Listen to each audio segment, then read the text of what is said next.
ঘূর্ণিঝড় শক্তির প্রভাবে চট্টগ্রামে যেমনি বাতাস তেমনি বৃষ্টি, বিদ্যুৎ চমকানো তো সাথে রয়েছে ফ্রি। আকাশে তো প্রচুর মেঘ ঘনীভূত হয়ে আছে গত 3 দিন ধরে। আজকে মেঘের মাত্রা আমরা আরো বেশি দেখতে পাচ্ছি।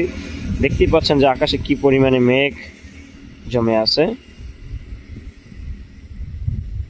অনেক জাহাজ আমরা দেখতে পাচ্ছি।